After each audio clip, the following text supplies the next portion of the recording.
मराठीच्या मुद्द्यावरून मनसे आता चांगलीच आक्रमक झालेली आहे। नवी मुंबईतील जुईनगरमधील स्टेट बँक ऑफ इंडिया शाखेला मनसेच्या शिष्टमंडळानं आज भेट दिलेली आहे। मनसेकडून बँकेच्या अधिकाऱ्यांना उजळणीचं पुस्तक हे भेट देण्यात आलेलं आहे। मराठी भाषा वापरण्यासंदर्भातील निवेदन देखील या बँकेतील अधिकाऱ्यांना मनसैनिकांकडून देण्यात आलेला आहे। एका आठवड्यामध्ये व्यवहार हे मराठीत झाले नाहीत तर मनसे स्टाईलनं उत्तर देण्याचा इशारा देखील यावेळी देण्यात आला।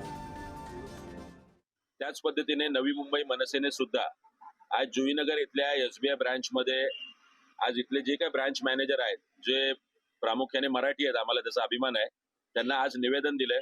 दुर्दैव असं की इथे सुद्धा असणाऱ्या एसबीआय ही एक सरकारी बँक आहे, तरी सुद्धा इथले व्यवहार आपण पाहताय, सगळे अर्ज असतील, नवीन अकाउंट काढण्यापासून ते चेक पर्यंत हे सगळे जे अर्ज आहेत ते फक्त हिंदी आणि इंग्रजीत आहे। आज आम्ही त्यांना निवेदन दिलंय, आठवड्याभराची मुदत दिली, सोबतच उजळणीचं पुस्तक दिलेलं आहे। दुर्दैव आहे की आतमध्ये प्रवेश केल्यानंतरचे सगळे बोर्ड हे फक्त इंग्रजी किंवा हिंदी भाषेत आहे। आम्ही विनंती केली आहे, जर या विनंतीला मान नाही दिला तर आठवड्याभरानंतर मनसे स्टाईल नक्की इथे या ब्रांचमध्ये आंदोलन होईल।